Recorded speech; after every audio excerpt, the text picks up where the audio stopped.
இந்திய வர்த்தக உலகத்தில் டாட்டாவும் அம்பானியும் நேருக்கு நேர் போட்டி போடக்கூடிய தருணங்கள் மிகவும் குறைவுனாலும் ஒவ்வொன்றும் முக்கியமானது. அந்த வகையில் கடந்த 5 வருடத்தில் இரு சாம்ராஜ்யங்களும் ரீட்டைல் சந்தையை கைப்பற்றும் திட்டத்தோட களத்தில் இறங்கியிருக்காங்க. ரிலையன்ஸ் ரீட்டைல் தனது புதிய பிராண்ட் யூஸ்டா மூலம் இந்தியாவில் புதிதாக உருவாகி இருக்கக்கூடிய வேல்யூ ஃபேஷன் பிரிவில் நுழைஞ்சிருக்காங்க. ஸ்டைலான மற்றும் மலிவு விலையுள்ள ஆடைகளை வழங்குவது தான் இந்த வேல்யூ ஃபேஷன் பிரிவு. இந்த வகையான பிரிவில் ஆல்ரெடி டாடா குழுமத்தோட ஜூடியோ இருக்குது. அவங்க மிக பிரபலமாக பல்வேறு தரப்பினரும் கொண்டு போய் சேர்ந்துருக்காங்க. இப்போ அந்த வெற்றியில் பங்கு போடுறதுக்கு தான் ரிலையன்ஸோட யூஸ்டா பிராண்ட் மிகப்பெரிய அளவில் விரிவாக்கம் செஞ்சு பதிலாக வந்திருக்காங்க.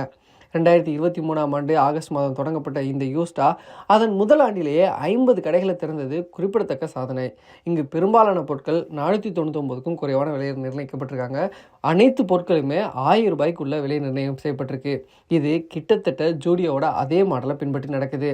ரிலையன்ஸ் ரீட்டைல் யூஸ்டா பிராண்டின் மூலம் ஒவ்வொரு வாரமும் புது புது கலெக்ஷனை அறிமுகம் செய்யவும், தினமும் பயன்படுத்தப்படும் யூனிசெக்ஸ் ஆடைகளையும் கேரக்டர் மெர்ச்சன்டைஸ் ஆகிய பொருட்களும் வழங்க திட்டமிட்டிருக்காங்க. ஜூடியோட வெற்றியை பின்பற்ற விரும்பும் ரிலையன்ஸ் யூஸ்டா பிராண்ட் அப்படியே காப்பி அடிக்க தொடங்கியிருக்காங்க.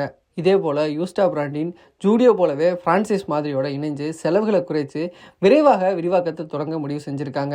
இதற்காக ரிலையன்ஸ் இண்டஸ்ட்ரீஸ் கடந்த நிதியாண்டில் ரிலையன்ஸ் ரீட்டைலுக்கு 14,839 கோடி ரூபாயை கடனாக கொடுத்துருக்கு. கடந்த 10 ஆண்டுகளில் பெறப்பட்ட மிகப்பெரிய முதலீடாக இது இருக்குது. இது ரீட்டைல் துறையில் மலிவு விலையில் ஃபேஷனுக்கு அதிகரித்து வரும் தேவையை பயன்படுத்திக் கொள்ளும் நோக்கத்தில் இந்த முதலீடானது செய்யப்பட்டிருக்கு. இந்தியாவில் வேல்யூ ஃபேஷன் பிரிவு விரைவாக விரிவடைஞ்சு வருவதால் ரிலையன்ஸ் ரீட்டைலின் யூஸ்டா மற்றும் டாடா குழுமத்தின் ஜூடியோடைய கடுமையான போட்டி ஏற்பட்டிருக்கு. சமீபத்தில் டாடா ஜூடியோ அழகு சாதன பொருட்களுக்கான தனிப்பட்ட கடையை திறந்தது குறிப்பிடத்தக்கது.